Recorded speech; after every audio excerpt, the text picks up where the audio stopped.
Over the years, Canada has been pegged by the world as hockey-loving, polar bear riding, Poutine-eating Northerners who love to apologize and say "eh." So after doing further research on Canadian stereotypes, I came across an article uh, by Dan Dilla Ellis, and it's called 10 Canadian Stereotypes That Are Hilarious.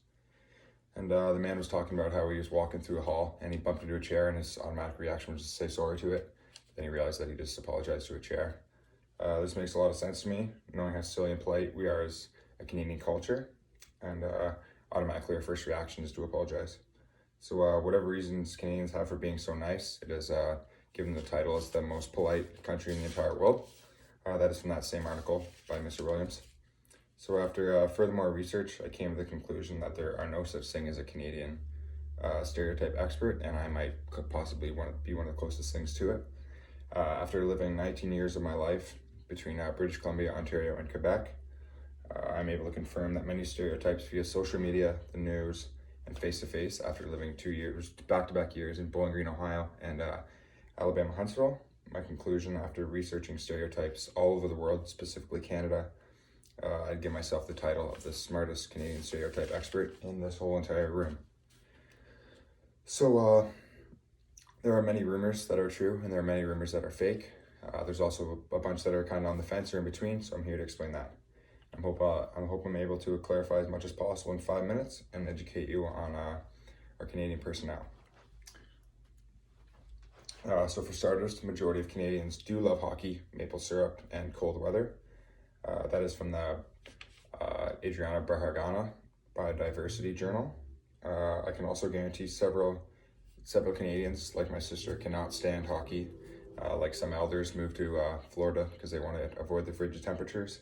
And like me personally, I like maple syrup on my pancakes and my waffles a handful of times a year, not on my pasta and pizza like Will Ferrell in the movie Elf.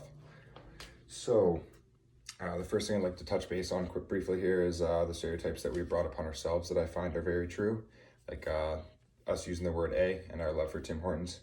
So we also really targeted for those two things by other cultures. So initially after meeting an American, for the first 2 minutes, someone usually brings up how you're Canadian A, or let's go for a Tim user on A. That does not offend us, considering 8 out of every 10 cups of coffee sold in Canada are from Tim Hortons, and that's from that same Denny Ellis Dubé 16 Stereotypes That Are True journal article. So Canadians are known for loving poutine and the Nar bars. Yes, we love both of those, but maple syrup for sure takes the cake. According to Agriculture and Agri-Foods Canada, Canada is the world's largest exporter of maple syrup. 2017 alone, experts valued at $494 million worth of maple syrup was exported. So, like previously stated, Canada does get cold, but we do not live in igloos, we do not skate to work or to school, we do not have polar bears as pets.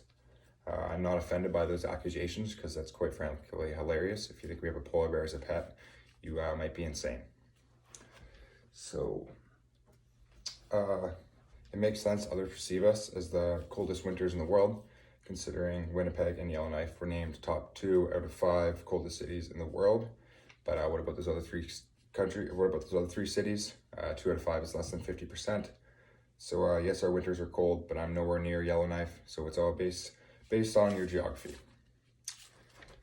I've lived 19 of my 22 years in Canada, and I can honestly say I've never been on a dog sled or even seen one personally. I don't think my family or friends have been on one from my knowledge, so that is a bit of a rumor. Lots of people do drive around ATVs and snowmobiles, but we're not accused of stuff like that. So lastly, I'd like to touch base on some stereotypes that are kind of on the fence. They're not true or false. For example, the Canadian healthcare system. So yes, most things like general checkups or your sexual health clinics are free, but unless you have insurance through work or you're insured through your parents' benefits, you'll be pulling out your wallet for things like dentist, physiotherapy, chiropractor, or even some of your general prescriptions. Like I touched on earlier, Canadians do love hockey, but so do Americans. Canada gets cold, but I know from experience being in places like Minnesota, it gets a lot colder than it does maybe here. Maybe it gets pretty close sometimes, but that's where the whole middle line kind of on the fence thing is coming into place for me. What I'm trying to say here is most stereotypes can go either way. That's what the kind of on the fence is. There's many puzzle pieces that fit this puzzle, such as geography, the time of year, and most importantly, who that specific individual is. So to conclude, not one stereotype around me or my fellow countrymen will offend me. I respect the country and everything about it, what it represents.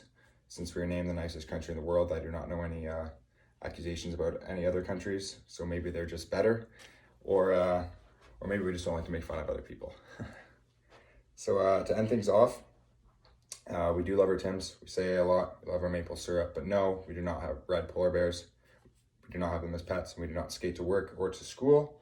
I love our healthcare, but I wouldn't necessarily say it's free. And the last message would be, if you're going to judge us, get your geography straight and then come at us. We like the adversity.